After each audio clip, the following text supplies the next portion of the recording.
Oke, ini kita sudah masuk ke pertemuan ke-13. Tidak terasa kita sudah menjalani perkuliahan cukup lama ya, dan minggu depan adalah minggu terakhir kita. Nah, kalau saya lihat dari materinya, materi pertemuan hari ini dan minggu depan, eh, itu mostly isinya tentang implementasi di Raspberry Pi dan use case IoT di bidang industrial ya. Nah, saya mau sebentar. Tunggu ya.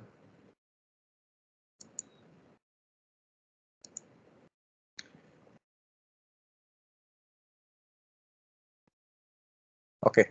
Nah, untuk itu saya mau mengubah topik pertemuannya. Jadi topik pertemuan hari ini saya akan isi mengenai implementasi IoT di Raspberry Pi. Sedangkan minggu depan baru ada presentasi bentuk SL ya. Minggu ini sebetulnya ada SL yang kemarin diminta dibuat bebas ya. Saya pikir ini saya akan coba membawakan dulu yang Raspberry Pi-nya supaya mudah-mudahan waktunya cukup ya. SL-nya rasanya cukup di submit aja di bagian seperti biasa ya, di bagian files. Nanti saya akan membacanya ya. Oke, ya 11 Oktober ya. Bagus, udah pada rajin semua nih, kumpul, mantap. Nah, SL untuk minggu depan punya kekhususan karena merupakan final SL yang akan saya minta semua grup presentasi di minggu depan ya. Jadi minggu ini saya akan menyelesaikan seluruh topik perkuliahan kita. Nah, acara minggu depan adalah waktunya Anda per grup untuk presentasi. Nah, saya lihat ada PPTI 8 ini sebentar ya, kalau salah ada 10 kelompok ya. Iya betul, iya bukan ya, 10 ya. Benar, Pak.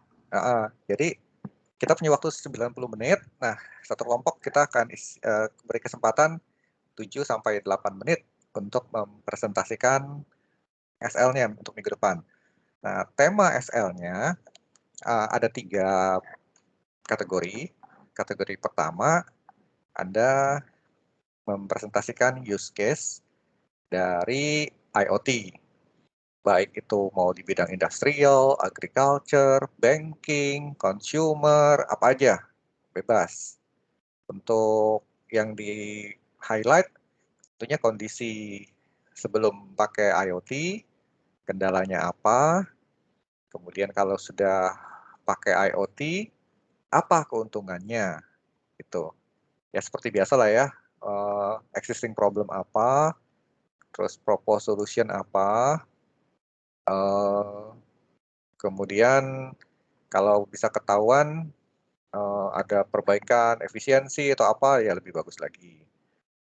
Kalau Anda bisa gali dari case study di bank, tempat Anda ini PPT BCA, ya lebih bagus juga. Ya, jadi dari sektor apa aja, ya. Boleh di dalam dan luar negeri, yang mudah Anda ketemukan saja. Intinya dari topik ini kan biar Anda lebih terbuka wawasannya, bahwa oh IoT ada di sektor ini loh. Oh ternyata bisa loh untuk solving problem ini, yang sebelumnya begini menjadi begini. Yang sebelumnya waktunya perlu lama, sekarang dengan IoT bisa lebih singkat, misalnya seperti itu ya. Itu kategori yang pertama. Kategori yang kedua adalah kalau Anda mau membuat aplikasi yang berbasis IoT. Ya, saya lupa nih, entah kelas ini, entah kelas satu lagi yang pernah membuat aplikasi chat gitu dengan dengan Chat.js atau apa gitu ya. Silakan aja, Anda boleh aja membuat aplikasi seperti itu ya, untuk dipresentasikan. Aplikasi dengan bahasa apa aja yang related dengan IoT. Itu kategori yang kedua. Kategori yang ketiga, Anda boleh membahas dari topik mata kuliah yang sudah dibahas, atau bahkan dari SL yang pernah Anda sampaikan sebelumnya. Namun, tentunya dengan adanya tambahan materi, ya. Jadi misalnya SL sebelumnya Anda sudah bahas tentang implementasi IoT di Arduino, ya Anda boleh bahas lagi, tapi tentu materi SL, tapi tentunya nggak boleh sama persis, ya. Harus ada penambahannya. Itu sih. Nah, sampai sini dulu ada yang mau ditanyakan nggak? Pak, nih paling saya mau konfirmasi aja. Kalau dari kalender kami itu harusnya masih ada 2 pertemuan, Pak. Oh. Di tanggal 25 dan tanggal 1. Sebentar. Saya ada salah jadwal ya. Oke, kalau gitu. Tapi hari ini kenapa kita sudah sampai pertemuan ke-12 ya harusnya?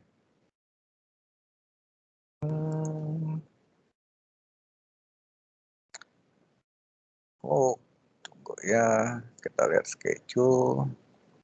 Iya juga ya, kita masih ada sampai 1 November ya. Iya, Pak.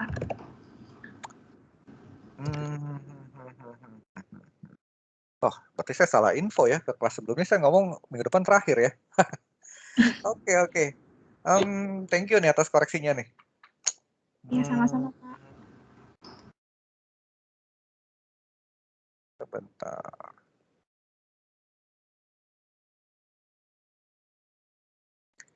Ya, tapi dari topik sebetulnya kita sudah selesai ya. 11 sensor. Oke, kita sudah maju ya.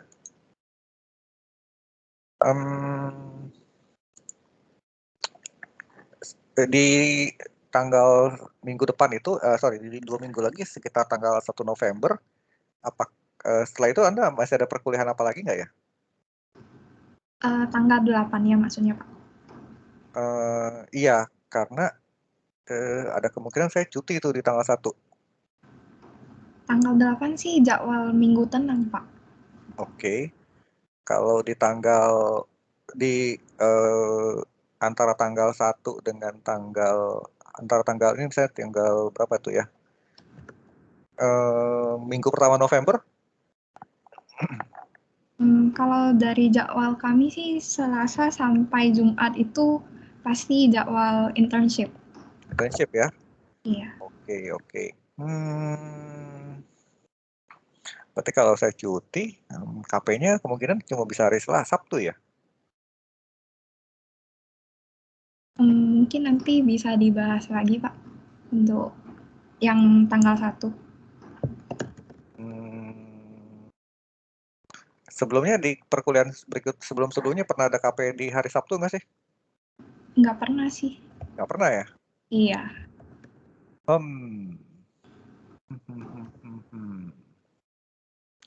Oke. Berarti saya mesti menggeser cuti saya nih untuk menyelamatkan kelas ini ya. Oke. Saya rencana sebenarnya cuti sampai tanggal 1 gitu. Mungkin kalau gitu saya mesti selesaikan sampai tanggal 31 ya. Oke, kalau gitu berarti ya kalau ada perkuliahan sampai di tanggal 1, presentasi akhirnya ke tanggal 1 nih kalau gitu, bukan di minggu depan ya kalau gitu. Nanti saya info ke kelas 1 lagi deh supaya enggak juga. Supaya tahu juga ya. Berarti Anda masih ada waktu 2 minggu lagi untuk mempersiapkan. Hari ini saya tidak akan memberikan SL supaya Anda fokus untuk mengerjakan final SL untuk tanggal 1. Begitu? Boleh, Pak. Oke ya. Thank you nih informasinya nih. Anda sudah mengingatkan saya nih. Saya pikir sudah pikiran sudah mau cuti nih. Oke, jadi gitu ya. Kalau gitu minggu depan saya akan isi topiknya mungkin dengan Arduino tapi dengan IoT Cloud yang lain. Karena topik materi kita sudah habis, jadi saya akan isi dengan materi tambahan aja ya.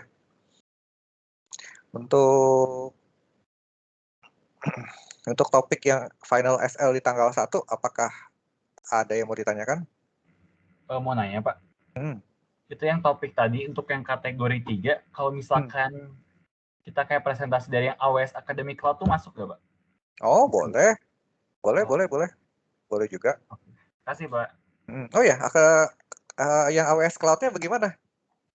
Saya lupa info ini nanya ya. Atau minggu depan kita ini deh, karena semua sudah selesai topiknya, minggu depan kita akan ngomongin AWS Cloud deh. Anda sudah coba?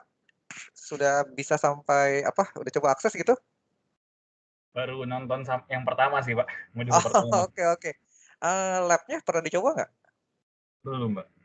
Oke, kalau gitu minggu depan kita coba bareng-bareng kali lab-nya ya, supaya kita coba sama-sama ya. Gimana? Jadi minggu ini Anda persiapan aja sampai mengerti ke arah lab-nya, lab 1 kalau nggak salah ya. Sebelumnya kan kita belum ya kita belum pernah bahas juga ya waktu itu ya. Ya, saya pikir bagus juga nih. Jadi saya coba cek ya. Lab 1 ya kalau nggak salah ya. AWS.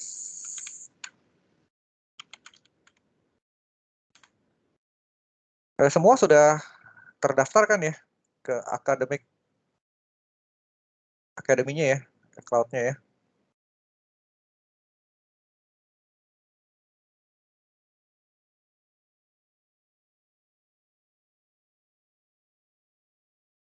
Ada yang kesulitan untuk daftar nggak ya? Belum daftar Pak, saya lupa. Oke. Emailnya sudah sampai kan ya? Ya. Baik. Ini Anda masih dikasih waktu sampai 3 bulan sih untuk mengerjakannya ya. Dan sebetulnya ini bukan suatu kewajiban untuk Anda sampai menghabiskannya. Cuma karena kebetulan saya punya teman dia pengajar di sini dan materi kita pakai AWS, saya berpikir ada baiknya saya berikan kesempatan Anda juga untuk ikut yang lab ini. Nah, lab satunya itu kalau saya lihat, oke, saya share screen dulu ya.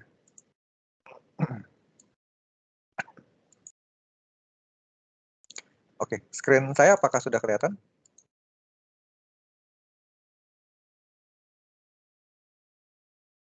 Sudah, Pak. Sudah ya. Jadi kalau dilihat ini kan modulnya ada introduction, terus dia ada cerita how to complete lab exercise. Ya ini introduction Anda bisa lihat baca-baca dulu. Kemudian di sini tentang cloud konsep, introduction apa, AWS apa, ya. Terus ini ya bagus kalau sudah sampai dikerjakan sampai sini. Kemudian billingnya seperti apa? Ini juga penting nih. Knowledge ini ketika Anda nanti menyampaikan ke orang yang mau pakai cloud pasti ini ditanyakan, ya, bagaimana sistem billingnya. Di sini belum ada lab-nya, ini baru introduksi aja. Kemudian dia ceritakan juga tentang global AWS Cloud Infrastructure seperti apa ya. Nah, terus dia ada tentang security, namanya ada IAM ini, Identity dan Access Management. Nah, di sini baru muncul lab satunya, ya. Oke, kemudian di sini ada muncul lab 2. Nah, yang ini sih kayaknya belum menarik, ya. Cuma ini diperlukan supaya Anda bisa login. Tapi yang lebih menarik menurut saya kalau Anda sudah sampai ke lab 2 ini. Jadi Anda bisa launch Anda punya VPC, Virtual Private Cloud, dan membuat web server sendiri. Nah, ini kan lebih menarik ya. Terus yang lab 2 ini Anda bisa bermain dengan Lambda nih. Oh sorry, introduction ke Amazon EC2 ya.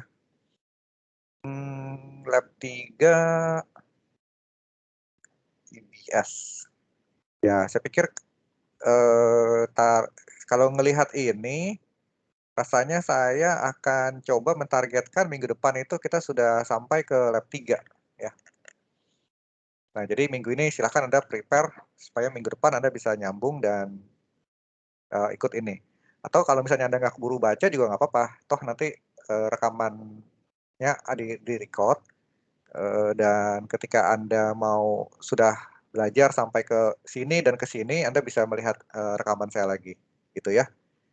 Ya, jadi target kita sampai lab sepertinya sampai lab 3 nih. Sampai Amazon EC2 gitu. Ya, itu acara kita minggu depan jadinya ya. Oke, ada pertanyaan? Nah, sebelumnya pastikan dulu semuanya bisa masuk ya ke sini. Masuk ke sini sebagai students gitu. Ini ada pertanyaan?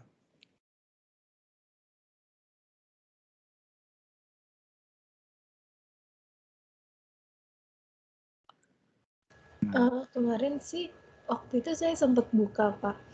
Terus mau cari-cari kayak course-nya gitu agak bingung sih, cuman sama ininya kayak iya tampilan sama Oke. gitu. Coba Anda share screen biar kita lihat. Kalau sekarang saya belum buka sih Pak. Aha. Jadi saya buka dulu ya Pak. Ya, coba aja. Karena mungkin saya tidak mengalami itu dan saya ingin tahu jangan-jangan Anda mewakili itu teman-teman mahasiswa semuanya gitu. Kebingungan cara bukanya di mana segala macam. Ya, coba sih. Saya cari dulu emailnya. Iya. Cari emailnya ya. Ya, sambil saya ingetin ini deh kelas yang satu lagi bahwa bukan minggu depan. Sebentar.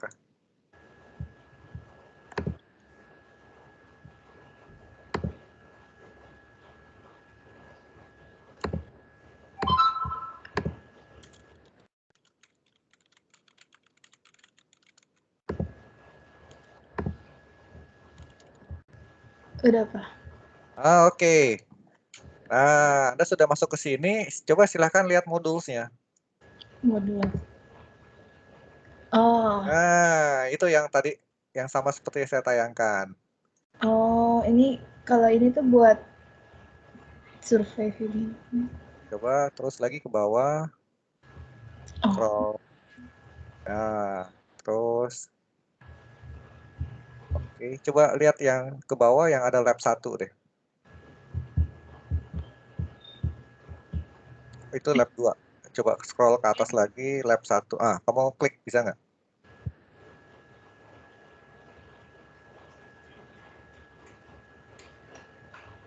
Oke, coba scroll ya, terus.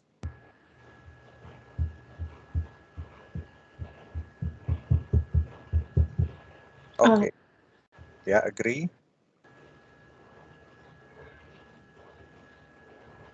Oke. Coba scroll ke bawah. Coba klik student access. Student access. Oke. Ini udah bener kok. Oke. Ya. Nanti kita coba sama-sama belajar ya minggu depan. Oke, good. Berarti ini course-nya sudah bisa dibuka nih. Nah, bagi teman-teman yang bingung nanti coba dibuka lagi ya. Terus kalau nggak jelas nanti bisa diskusi di Teams. Oke. Makasih. Sama-sama. Ada lagi?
Bentar ya, saya post ke grup satu lagi sebelum saya lupa.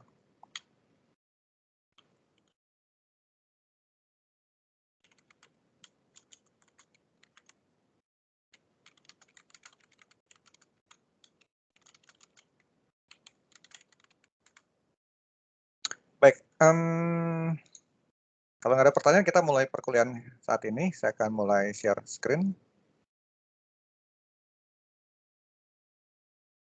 Ya, kalau dilihat dari topik hari ini ada pembahasan IIoT di Microsoft. Oke, screen saya sudah kelihatan ya. IoT di Microsoft ini kalau Anda lihat ini kita coba cek di sini ya. Ya, saya rasa ini sih cuma salah satu aja di bidang industrial, manufacturing gitu ya. Ya, ini bisa dilihat. Ini ThinkMax ini salah satu vendor yang menggunakan cloud-nya si Microsoft, yaitu si Azure ya. Nah, terus ini juga ada yang kedua tentang white paper-nya ya. White paper tuh kayak paper tapi tidak scientific, tidak perlu seperti jurnal seperti itu. Ya, ini bagaimana dia strategic approach transform ke digital ini ya. Ini punya cerita tentang Microsoft Solution lah. Nah, ini bisa jadi menjadi bahan untuk SL Anda di tanggal 1 ya. Gitu. Nah, kemudian ini juga ada case study lain yang menggunakan AWS.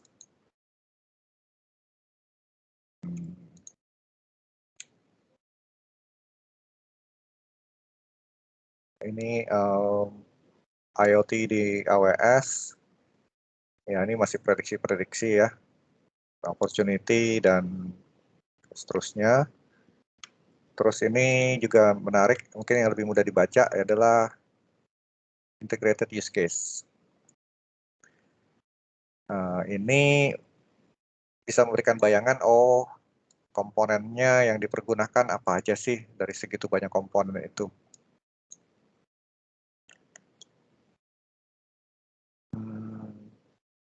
Dan teknologi cloud kan terus berkembang ya. Jadi bisa aja istilah-istilah yang muncul di presentasi ini, kalau Anda lihat di cloud yang existing sudah berbeda sedikit, walaupun konsepnya tetap sama.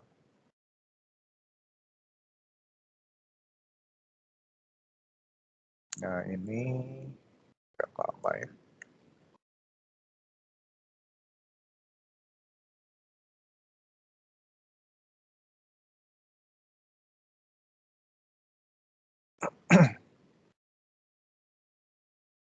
Coba kita cek sebentar ya.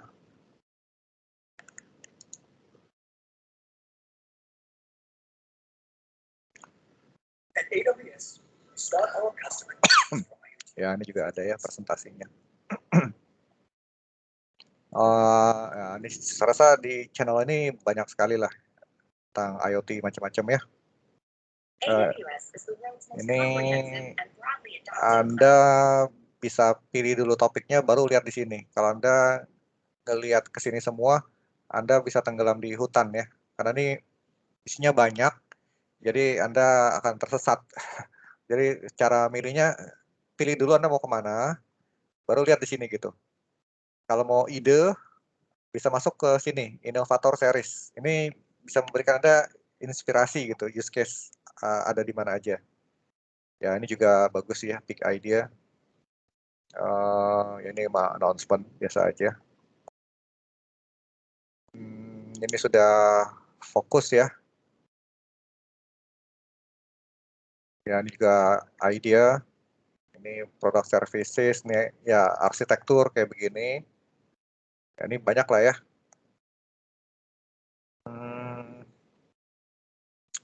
Nah, kalau Anda bayangin apa sih IoT arsitek, nah Anda bisa lihat yang dikerjakan oleh ini orang nih. Dan ini yang dia create reportnya seperti ini. Nah, ini pekerjaan dari seorang IoT arsitek. Ya. Use case itu apa? yang dia temukan di real, terus ya challenging-nya, terus ini komponen yang dia pakai apa aja, ya.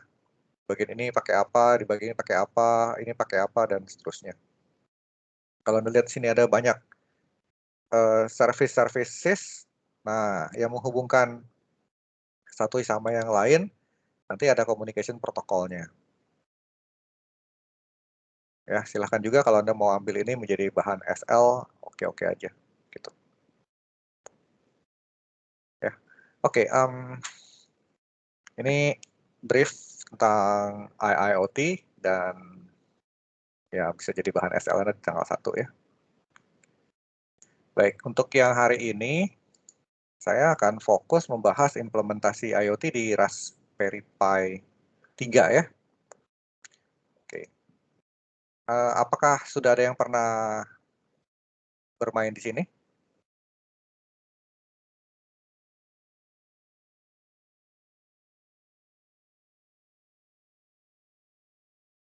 Oke. Belum, kita coba lihat slide-nya dulu ya. Jadi ini adalah satu komputer kecil.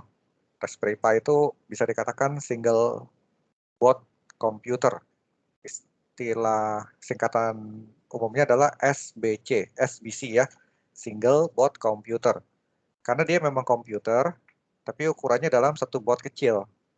Nah, ini dibuat oleh Raspberry Pi Foundation. Jadi Anda bisa masuk ke site-nya Raspberry Pi org. Sudah nggak hafal juga, biasa kita pakai Google aja ya. Ini dia.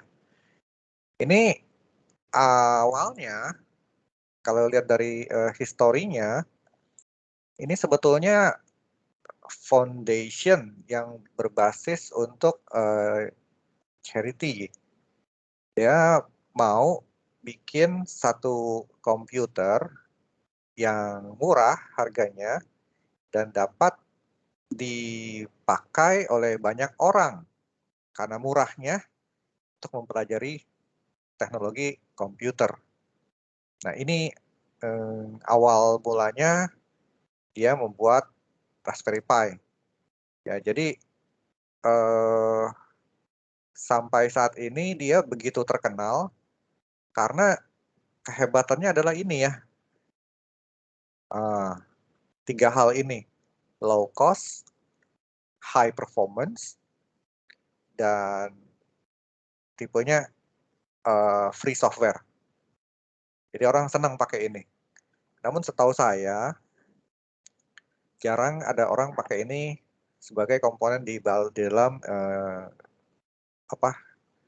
mass production ya. Kalau mass production di elektronik itu bikin satu produk terus dibuat dalam jumlah besar untuk dijual. Salah satu alasan dari Raspberry Pi mungkin kurang disukai untuk keperluan mass production adalah dia terlalu umum. Yang membuat produk biasanya tidak terlalu suka kalau bot yang dia pakai itu terlalu umum. Artinya ketika Anda deliver sesuatu ke customer, terus Anda bongkar, oh isinya ternyata Raspberry Pi. Dan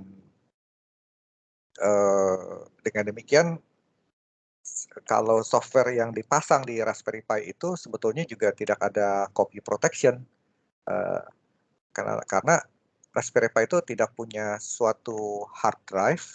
Raspberry Pi itu hard drive-nya menggunakan memory card. Ya. Jadi kalau ada tambahan hardware di sini, ya mungkin Anda nggak bisa mengcopy hardware-nya begitu saja ya. Walaupun masih bisa dilakukan, tapi lebih susah lah ya, akan ada hardware tambahan di sini yang harus di-copy. Tapi kalau software-nya dalam bentuk memory card dan hardware-nya hanya Raspberry Pi saja, jadi misal ini dipakai untuk membuat display information, TV ya, ada TV, terus Anda bikin sistem antrian di situ, kemudian ada iklan, tayangan TV. Nah, mostly kalau hardware-nya seperti itu, tidak butuh hardware tambahan, cukup hanya Raspberry Pi saja. Nah, kalau Anda cuma punya Raspberry Pi saja, kompetitor Anda beli, terus melihat isinya hanya seperti itu, maka dia dengan mudah mengkloning produk Anda. Ya, akibatnya dia bisa menjual produk yang sama dengan harga yang lebih murah. Sama-sama persis ya. Kenapa lebih murah? Karena dia tidak mengeluarkan R&D cost. Anda kan yang mengeluarkan R&D cost untuk develop software-nya. Sedangkan dia cukup mengcopy software-nya dan dia jual. Nah, itu salah satu alasan kenapa untuk production tidak begitu disukai yang ini. Namun untuk di kalangan education ini sangat disukai. Kenapa? Ya karena dia open source, low cost, dan dokumentasinya itu banyak sekali. Anda bisa mempelajarinya secara mandiri, mau YouTube channel, tutorial, almost apa saja yang Anda kepikir, kalau Anda tambahkan keyword Raspberry Pi, itu sudah Anda bisa dapatkan informasinya yang ada di internet. Itu ya. Nah, dalam perjalanannya, dia sudah banyak dipakai. Kalau Anda lihat nih, banyak sekali lah ya yang menggunakan Raspberry Pi untuk melakukan berbagai jenis bidang, terutama untuk bidang edukasi ya.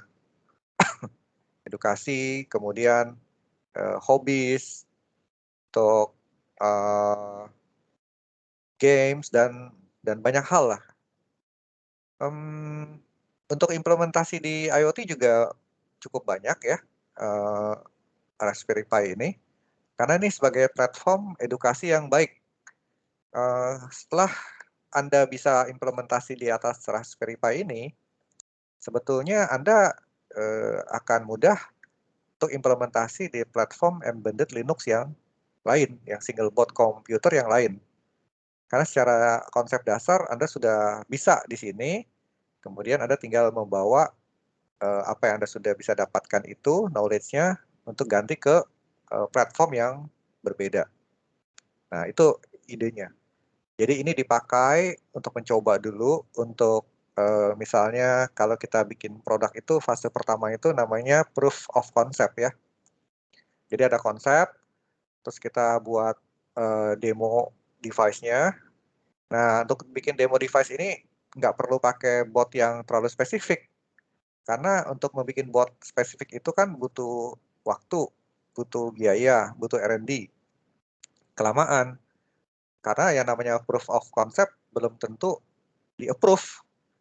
Kan baru menunjukkan aja nih idenya jalan loh gitu. Nah, biasanya dipakailah entah Arduino, entah Raspberry Pi, atau ESP8266. Nah, itu tool-tool seperti itu yang ready to made, yang tinggal dibeli, dipakai. Setelah konsepnya di-approve, nah baru terjadi proses berikutnya untuk development produk yang untuk mass production. Entah botnya dimodifikasi, entah dipakai bot yang lain, atau features-nya desain ulang. Nah, itu kira-kira siklus hidupnya ya. Nah, Raspberry Pi ini kalau Anda bisa lihat di sini juga banyak ya di Tokopedia ya.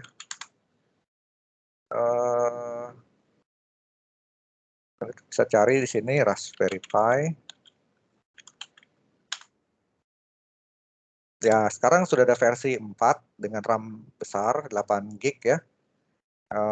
Ada juga yang Zero. Cuma yang Zero ini beda dengan yang ini ya. Ini adalah kelas kalau saya nggak salah nih kelas microcontroller ya. Sorry, bukan. Ini Raspberry Pi Zero. Tuh ya. Oh, oke. Ini sama dengan yang versi 3 dan 4, cuma bedanya microprosesornya yang rendah ya. Ini yang menggunakan single core CPU 512 MB. Kalau saya nggak salah, ini prosesor yang sama yang dipakai oleh Raspberry Pi versi yang pertama. Gitu. Jadi dia pinter nih, Dia desain ulang dan dia jual yang ini ya. Ya ini kecil, menarik, harganya cukup, ya nggak murah-murah banget sih. Kayaknya kalau di luar lebih murah harganya ya, cuma berapa dolar gitu. Nah, untuk kalau Anda mau belanja, ada pilihan Anda beli versi yang terbaru, yaitu versi 4B atau versi 3B ya. Yang saya pergunakan di sini, yang akan saya mau demokan ke Anda, adalah yang versi 3B. Saya nggak beli yang versi 4 ya, saya sudah beli versi 2, kemudian ada 3B saya beli lagi, dan terakhir saya tidak mau beli lagi yang versi 4 ya, karena saya pikir nih, saya pakai ini hanya buat ngajar aja kok. Sebentar. Oke, saya configure kameranya dulu ya.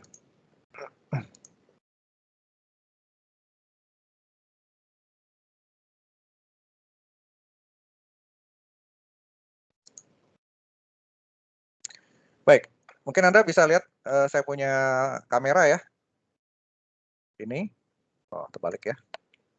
Gini ya. Nah, ini apakah sudah kelihatan? Sudah, Pak. Sudah ya. Ini pakai tangan gerakinnya, saya agak kagok. Nah, gitu ya. Ini adalah Raspberry Pi 3B. Ini adalah namanya heatsink atau pendingin ya. Jadi kalau Anda beli Raspberry Pi, pastikan beli heatsink dan pasang heatsinknya untuk mencegah prosesornya rusak karena terlalu panas. Kalau Anda mau deploy di industrial, chip yang ini juga agak panas, baiknya dikasih heatsink. Nah, karena ini saya cuma untuk demo di sini, tidak ada aplikasi berat yang dijalankan, ini saya nggak pakai heatsink, cuma yang ininya saja, hanya prosesornya aja. Nah, terus di sini ada colokan power ke power supply ya. Power supply-nya yang kayak gini nih. Ini banyak yang jual power supply untuk Raspberry Pi. Dia speknya 5 volt 3 ampere minimal. Kalau Anda punya power supply ampernya kecil, ada kemungkinan ketika dia Raspberry Pi-nya sedang mengeksekusi tugas yang berat, proses yang berat, mungkin power supply-nya ngedrop, akhirnya dia ngeriset. Itu yang kadang-kadang kita bilang nggak stabil ya. Terus Raspberry Pi ini punya USB 4 colokannya, terus ada satu Ethernet. Di sini saya colok ke keyboard dan mouse ya. Ini keyboard, ini mouse-nya ya. Ini bukan ya, lain lagi ya. Nah, itu dia. Ini ke jaringan, kayak saya punya jaringan lokal area. Terus untuk tampilannya saya pakai monitor, ya ini mungkin gambarnya terbalik ya. Ini console base ya, seperti itu. Baik, saya akan setting ulang kembali.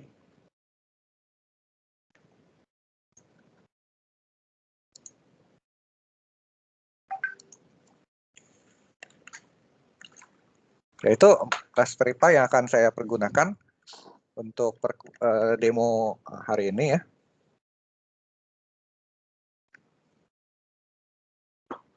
Oke, sebentar.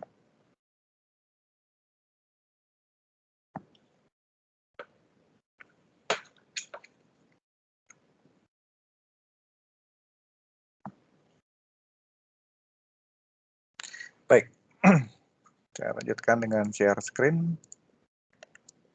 Ya, jadi kalau Anda tertarik beli, sesuaikan dengan budget Anda.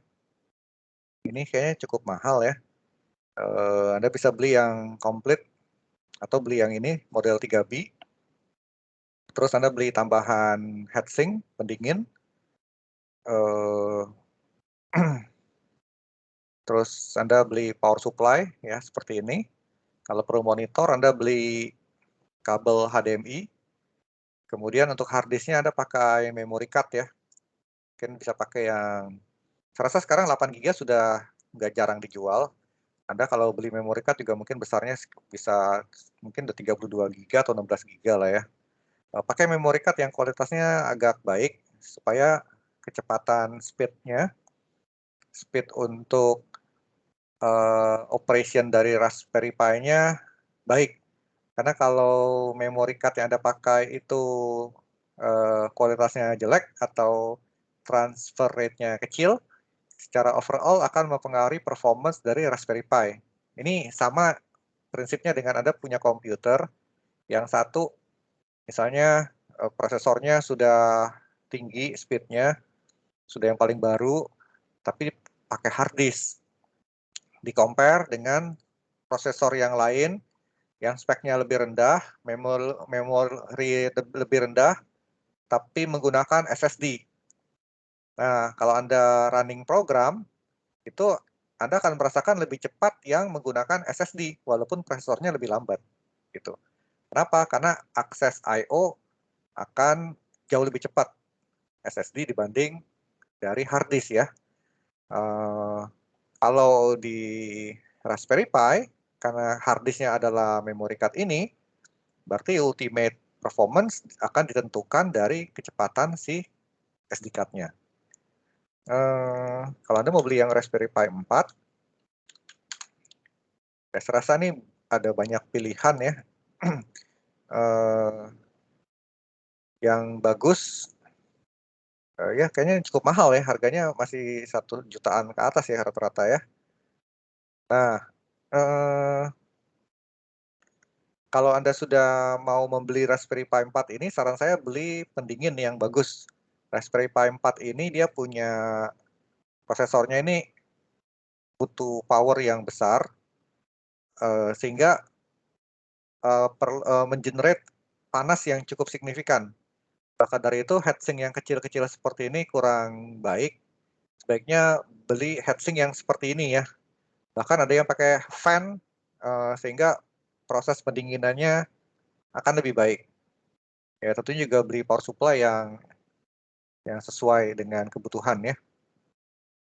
Nah itu dia. Terus setelah Anda punya Raspberry Pi-nya, yang perlu Anda siapkan berikutnya tentunya adalah software-nya. Nah di software-nya ini, di sini kita bisa lihat ya, bagian software. Ya ini hardware-nya ada macam-macam lah ya, dia produknya. Nah ini kalau ini untuk yang lebih jelas ya, ini atasnya ini metal. Jadi dissipation panasnya akan lebih baik. Di sini dikasih tambahan heatsink ya. Ini kalau nggak salah nih modul Wi-Fi-nya, Wi-Fi dan Bluetooth. Nah ini power supply-nya dia menggunakan Type-C ya, USB Type-C. Untuk HDMI-nya dia ada 2, tapi kelihatannya ini dia pakai micro HDMI. Jadi ini dia bisa support dual monitor. Dan Anda bisa lihat di sini ada 2 USB versi 3 ya, yang biru ini USB 3 ya.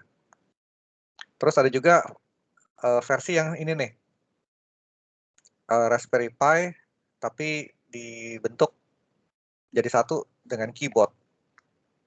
Ya, jadi ini tinggal colok ke monitor, ke jaringan, ya ini sudah Anda bisa main seperti desktop komputer. Nah, sedangkan ini beda ya, yang Pico ini adalah levelnya microcontroller. Jadi nggak bisa dimasukkan operating system Linux di sini. Nah, ini juga ada macam-macam lagi nih, jenis-jenis yang lainnya. Nah, untuk softwarenya, ada banyak pilihan. Pilihan yang pertama tentunya ini, namanya Raspberry Pi OS. Nah, sebetulnya Raspberry Pi OS ini basisnya adalah Linux Debian. Karena dia jalan di Raspberry Pi, maka disingkat Raspbian. Raspberry Pi Debian, kira-kira gitu ya. Debian di Linux ini ada secara umum ada kategori istilahnya apa ya, clan ya. Ada clan menggunakan RPM, clannya Red Hat, masalah Slackware, itu pakai RPM, Red Hat Packet Manager ya. Ada lagi clan Debian. Debian itu Debian sendiri, Ubuntu, Kubuntu, itu yang semua paket manajernya pakai .deb, dep ya. Nah, mana yang lebih bagus? Menurut saya itu apa ya? Sama bagusnya lah ya. Tinggal tergantung Anda lebih suka yang mana. Kalau saya pribadi saya mungkin mostly 10 tahun terakhir kali ya, saya mostly menggunakan Kubuntu.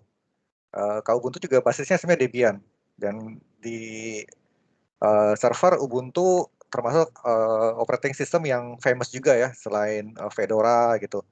Fedora dari Red Hat ya, atau OpenSUSE. Ya, saya pernah coba beberapa distro ya, dari OpenSUSE, Slackware, terus terakhir saya paling lama pakai Ubuntu sampai sekarang ya. Pakai Slackware, Debian mungkin saya nggak terlalu lama ya. Nah, pilihan Raspberry OS-nya ini Anda bisa pilih dengan cara yang lebih mudah sekarang. Cara yang zaman sebelumnya, kita pakai download option begini, kita pilih sendiri. Jadi, sebelum ada ini, sebelum ada yang tadi itu yang bisa automate, ini kita mesti download manual nih. Kita pilih mau yang mana. Ini yang paling komplit, 2,8 GB, berarti kayaknya dia ada keterangannya ya. Anda butuh memory card berapa besar gitu. Oke, sorry, di sini nggak diceritain ya. Dia cuma bilang isinya apa aja. Ini kalau Anda lihat ada Chromium, berarti dia dalamnya sudah include Chrome ya, bukan Google Chrome ya, tapi Chromium. Chromium itu versi open source-nya dari Chrome browser. Ini nanti filenya Anda bisa download, terus Anda copy ke memory card. Ya. Atau kalau mau versi hanya desktop tanpa aplikasi, pakai yang ini. Kalau tidak mau pakai desktop, ada versi yang light, yang lebih kecil. Nah, yang tadi saya tunjukkan itu, kalau saya nggak salah, saya pakai versi yang light, sehingga yang paling ringan ya. Tidak ada desktopnya. Kalau diperlukan, baru saya install. Kalau saya udah pakai ini, mau pindah ke sini bisa nggak? Bisa, cuma Anda mesti pretelin satu-satu nih. Uninstall satu-satu, dan ribet juga. Nah, selain itu, ada istilahnya, ya kalau Anda lebih suka, kalau Anda sudah terlanjur fans dengan OS-nya Raspberry Pi, terus Anda mau pakai di PC, berarti Anda download yang ini nih.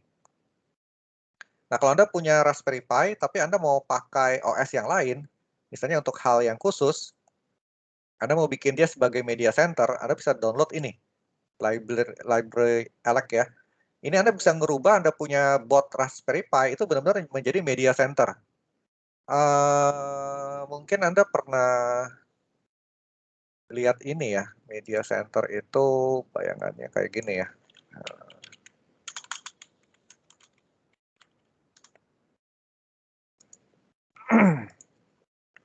Media center.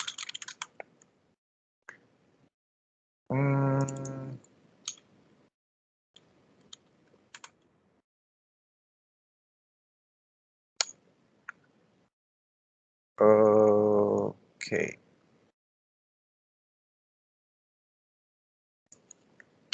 TV kali ya.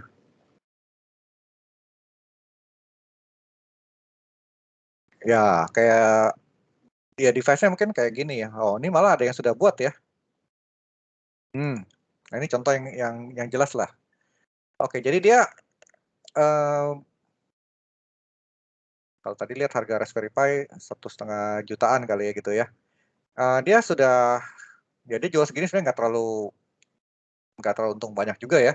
Karena Raspberry Pi ditambah casing, ditambah heatsink, tambah power supply sudah mahal juga gitu. Nah, ini kalau Anda mau beli ya bisa juga beli kayak gini nih, sudah jadi sama dia. Jadi sebenarnya ini semua isinya cuma Raspberry Pi biasa. Terus dimasukkan OS-nya Libre ini, elec ya. Dan ini Anda bisa keluarkan dengan kabel HDMI ke TV biasa. Anda bisa running Kodi di sini. Nah, Kodi itu sebuah software yang saya bilang cool. Anda di sana punya banyak film ya, film-film yang baru. Misal saya waktu itu nonton Black Widow di sini juga di Kodi. Terus ada juga film seperti yang baru ya, No Time to Die, James Bond. Terus ada juga film yang saya belum nonton tuh, Shang-Chi ya, yang Marvel ya, yang baru itu ya. Anda bisa dapatkan di Kodi juga, dan itu free ya. Kualitasnya bagus, rata-rata saya bisa streaming dengan kualitas 720. Teksnya ya Indonesia kayaknya nggak ada ya. Teksnya Inggris lah ya, subtitlenya ya, atau Anda bisa dengar langsung bahasa Inggrisnya. Itu aja sih kelemahannya. Ya kalau Anda nonton di bioskop, kelebihannya ada subtitle Indonesia, itu aja pembedanya. Nah, Kode ini cool. Jadi kalau Anda mau jualan produk internet nonton gratis seperti itu, ya Anda bisa jual istilahnya barang seperti ini. Dan yang Anda jual ini dalam tanda kutip produk legal ya, karena kodenya sendiri sifatnya open source. Kemudian Raspberry Pi-nya juga open source. Apakah Kodi itu unlegal waktu memutar film-film yang seperti itu? Nah, sebenarnya Kodinya sendiri itu dia tidak spesifik untuk bisa memutar film-film seperti itu. Tapi nanti si pengguna akan menambahkan sendiri namanya video add-on. Nah, dari video add-on itulah baru bisa ditemukan film-film yang tadi saya ceritain. Ya, jadi bagi yang mau nonton film gratis, Anda bisa install namanya Kodi nih. Mungkin di Windows versi Kodi juga ada ya. Oke, saya balik ke sini ya. Jadi ini banyak nih. Terus yang bagi yang suka Ubuntu juga ada versinya, ada Ubuntu desktop, server, atau Ubuntu core ya. Nah, versi yang tadi lebih mudah, yang terbaru adalah ini. Jadi nggak usah pusing bagaimana download, bagaimana write ke memory card. Anda cukup download Raspberry Pi Imager.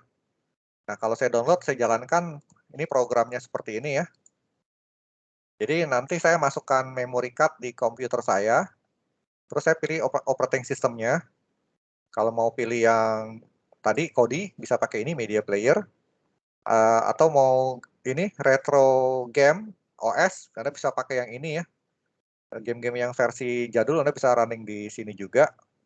Atau OS yang lain, ini bisa pakai Ubuntu, RISC, Manjaro Linux, begitu.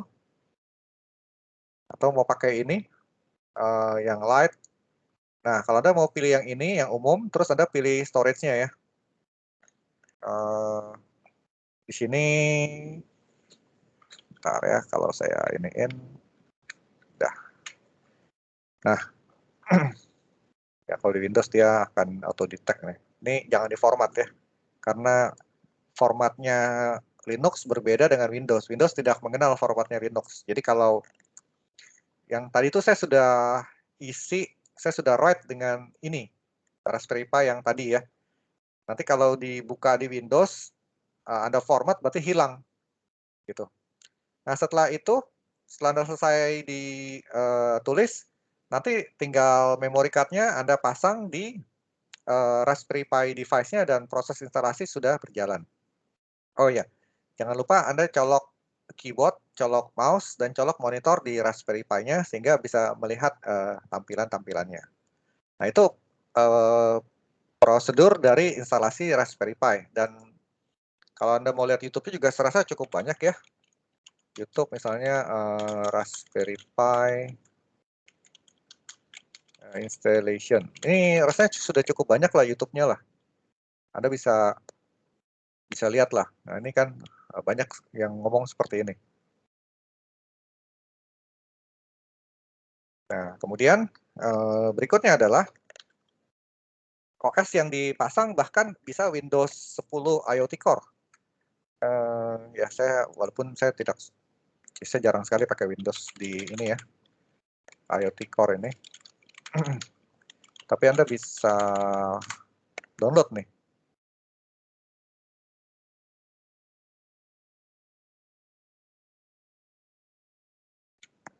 Nih ya.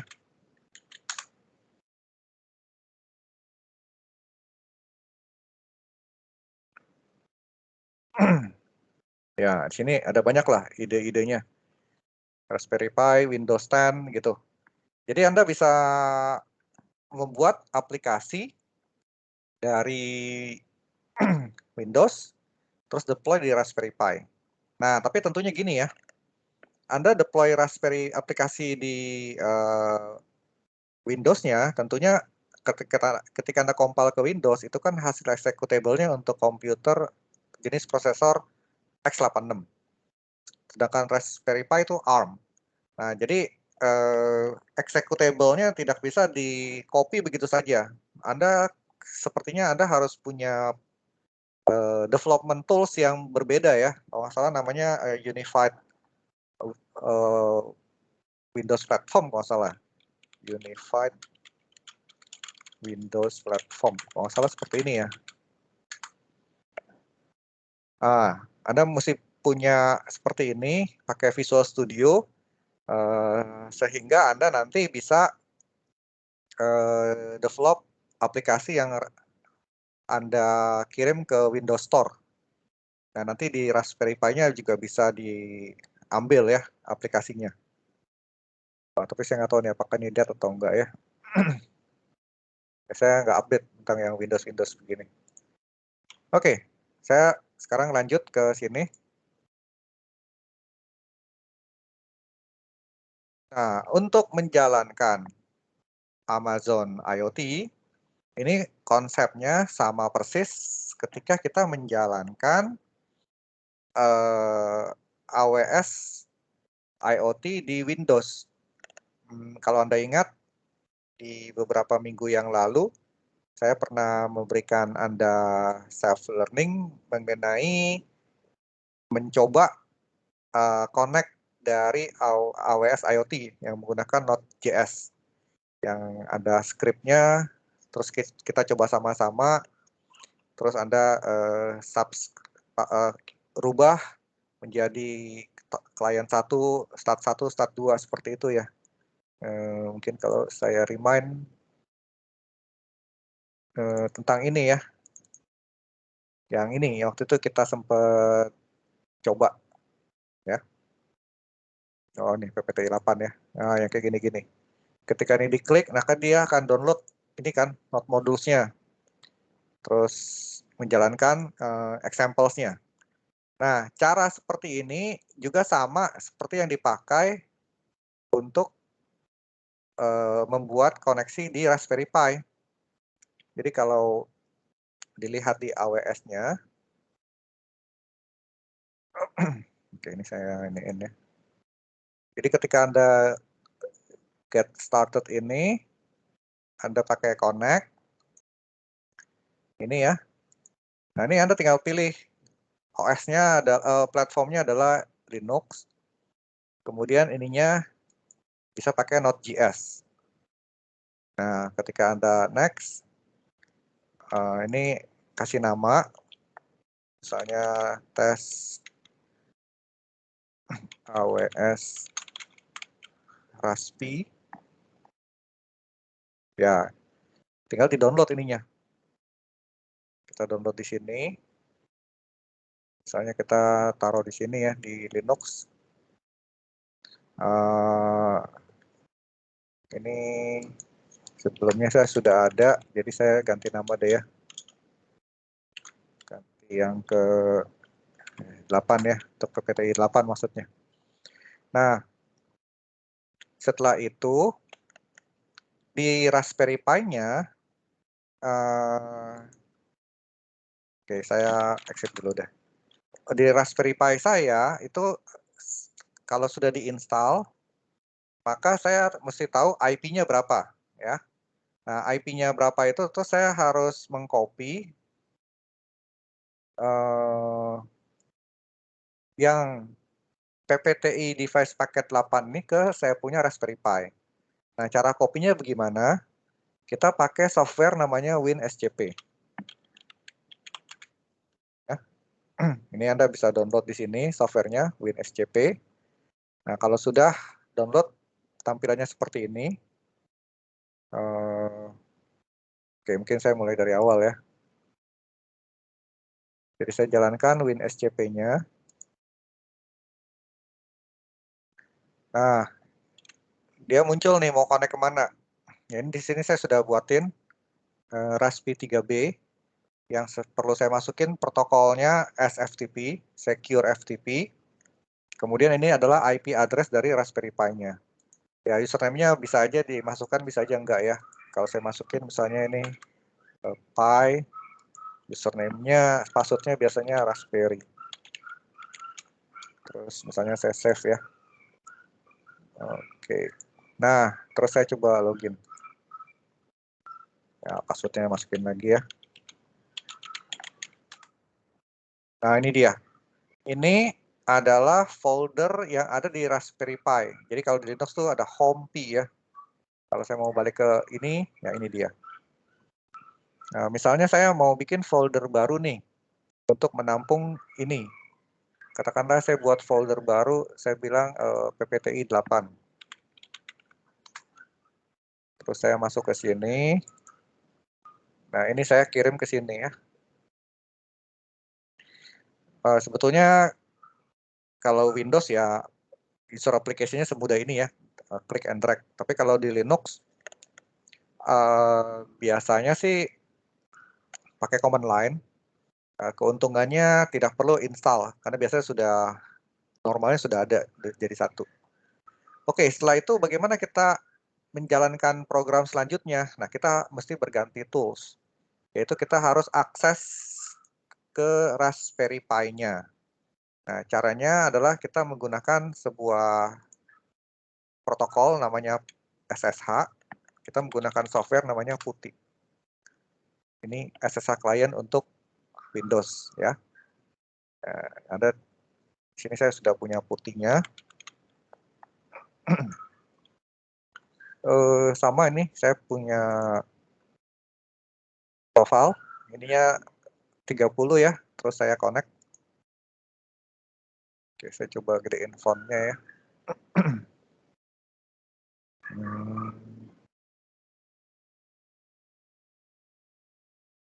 Oke, saya close dulu deh. Saya coba running PuTTY-nya lagi.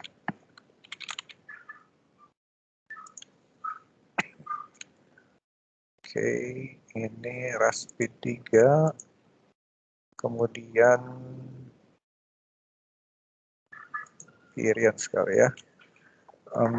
Oke, ini fontnya saya ganti menjadi yang lebih besar, misalnya 16.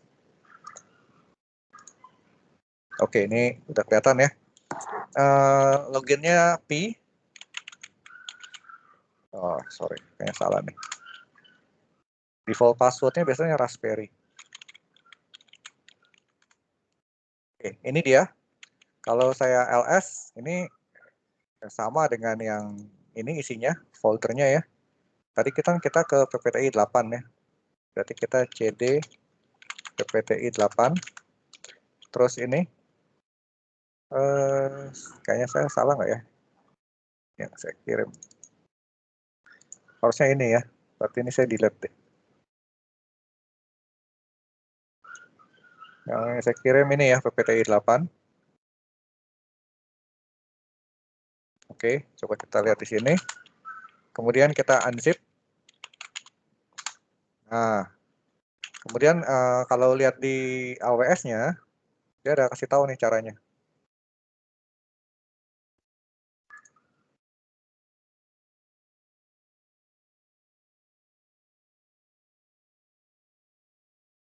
Wah,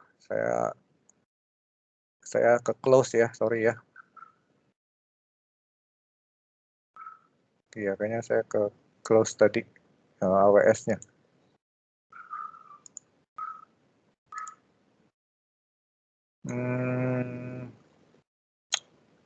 Sebetulnya di AWS-nya dia ada cerita ya. Oke, saya coba mulai lagi deh. Saya ulang ya. Linux Node.js. Next. Saya bilang ini pasti Node.js PPTI 8. Device name-nya ya. Terus kita download. Masukin ke sini. Ya, ini saya override yang ini ya. Nah, mungkin saya coba ulangin lagi ya. Ini saya transfer lagi. Ini kita bisa refresh untuk melihat. Saya sudah hapus semua tadi. Terus saya transfer lagi. Kemudian di sini sudah muncul yang baru. Saya unzip. Ini kita bisa lihat di sini filenya udah muncul. Ya.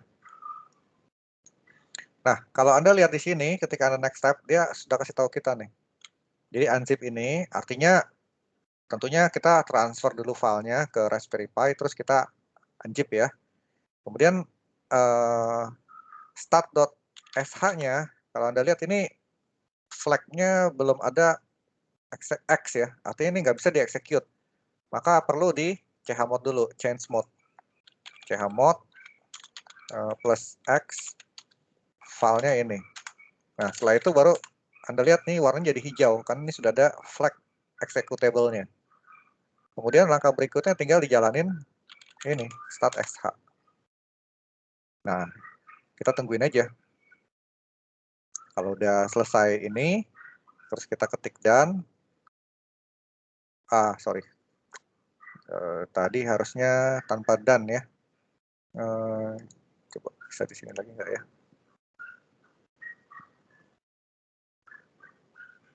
Oke, kayaknya udah lewat ya.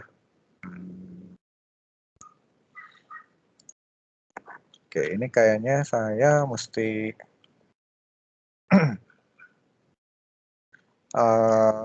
tunggu. Nah, setelah sampai tahap ini kan kita mau jalanin ya. Yang perlu kita lakukan sebelum ini running adalah ini. Kita melakukan instalasi Node.js-nya ya. Tapi rasanya saya sudah punya Node.js ini. Nah, ini kan sudah muncul ya. Setelah itu ini, install AWS IoT Device SDK-nya. AWS IoT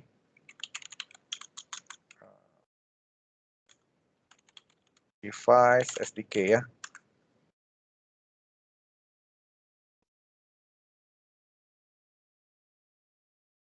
Nah, ini karena lama saya cancel aja lah. Nah, nanti dia akan terinstall di sini. Nah, ini ya.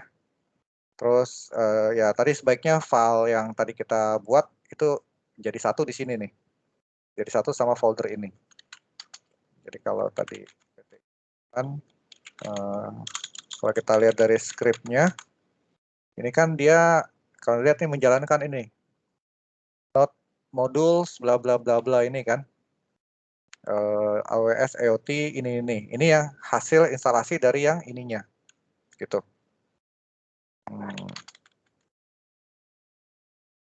Jadi kalau nah di sini ada npm-nya nih. Nah ini ada folder namanya Node modules-nya. Ya, jadi yang ada di sini nih. Nah ini dia. Kalau kita mau copy, berarti ini kita copy dulu. Terus ke PTI 8 ya. Jadi kita bisa jalankan dari sini.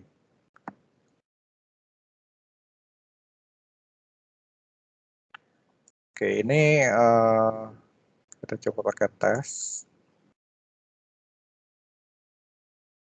Kita clear ya. Nah, ini dia. Hasil yang running dari aplikasi si Raspberry Pi ini. Ya, ini kalau kita clear dia jalan terus topiknya, topik 2 ya. Terus sama juga kita bisa publish ke dia di sini.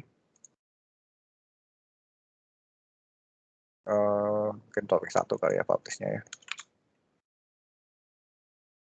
Nah itu muncul di sini. Jadi kalau Anda lihat nih sama dengan yang kita coba di komputer, karena bahasanya tetap pakai Node.js.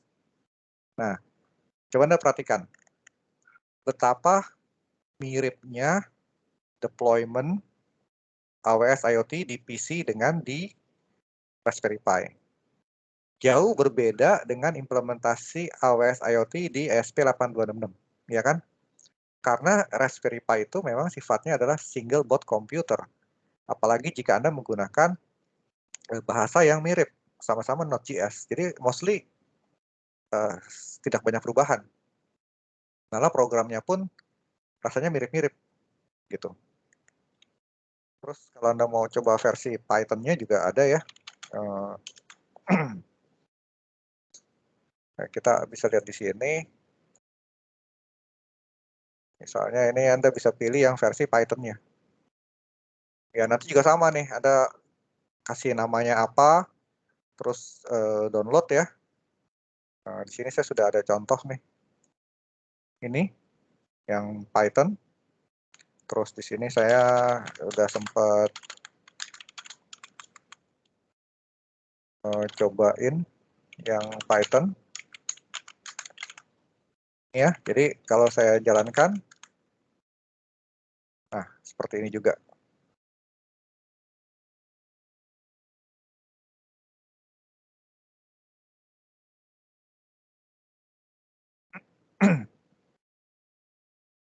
Ya ini kok oke. Kayaknya ini dari yang sebelumnya ya.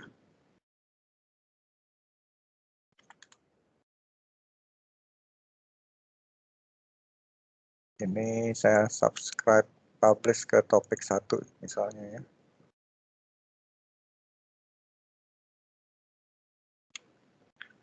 Oh, mungkin topik 1.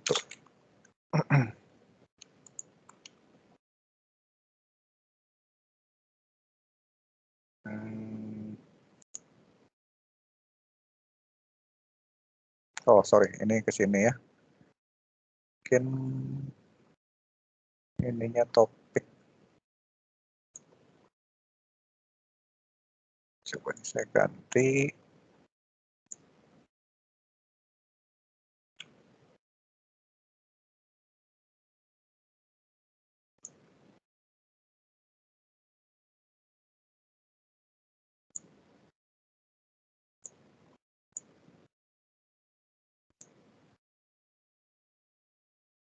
Oke, ini ganti coba ya. Oke, coba kita lihat ininya, saya lupa nih.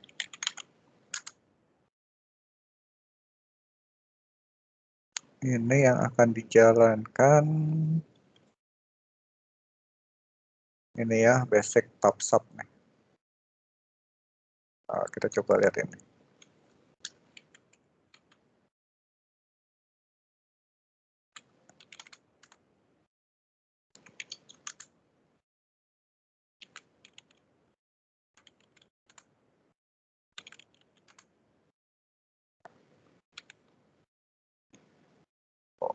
Oke.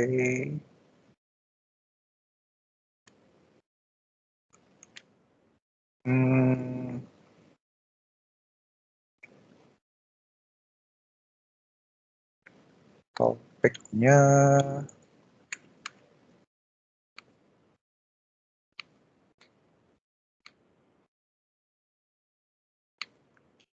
saya lupa lah ya nih.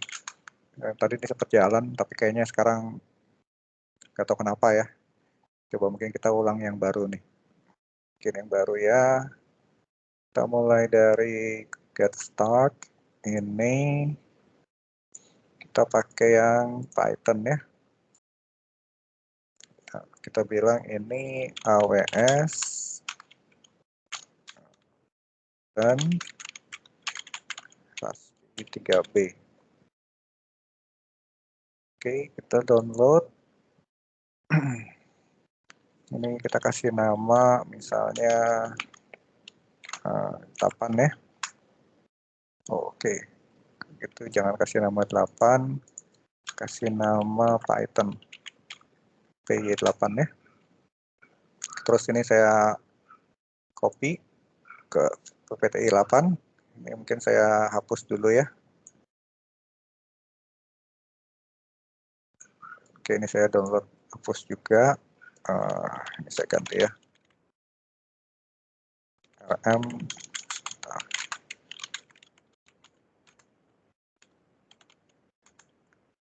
Ini kita refresh. Ya, ini udah nggak ada ya. Nah, ini yang Python saya copy ke sini. Terus sama prosesnya. Ini kalau dilihat next step-nya adalah unzip.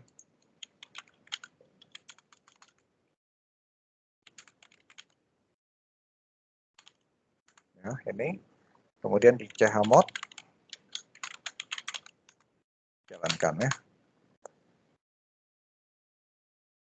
Nah, ini waiting for device.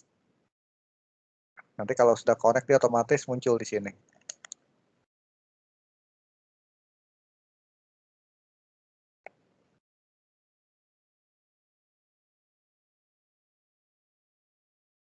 Nah, ini device-nya ya. Kayaknya mesti running yang baru. Nah, kalau kita publish di sini, hello from AWS console, how are you, gitu ya. Ya, kalau kita publish di sini, nanti dia muncul nih di sini.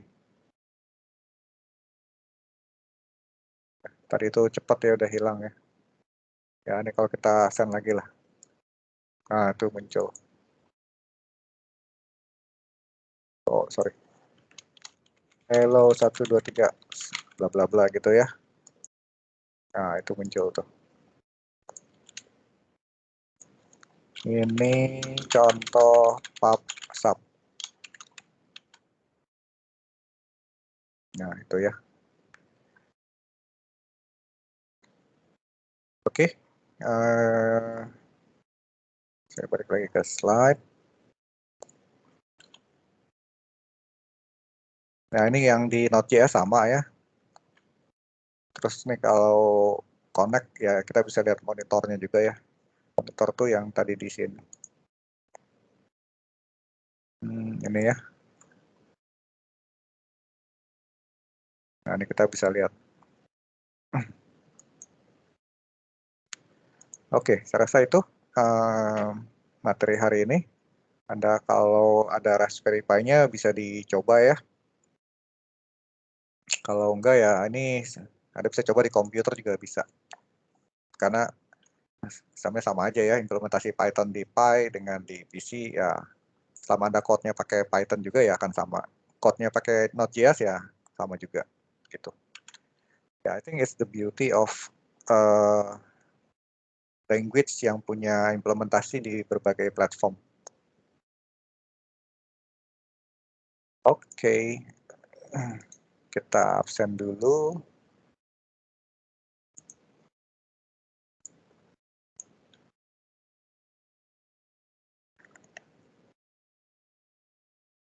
Oke, kita mulai dari Ronaldo. Hadir, Pak. Oke, Antonius Ricky. Hadir, Pak. Theodora. Hadir, Pak. Andreas. Hadir, Pak. Alvin. Hadir, Pak. Varianto. Hadir, Pak. Tiara, tadi ya hadir ya. Michael Jonathan. Hadir, Pak. Oke, Rainer. Hadir, Pak. Janet. Hadir, Pak. Justin. Hadir, Pak. Stephen. Hadir, Pak. Nathanael. Hadir, Pak. Oke, Michelle Setiawan. Hadir, Pak. Laurencia. Hadir, Pak. Kesia. Hadir, Pak. Kennedy. Hadir, Pak. Joseph Wahyu.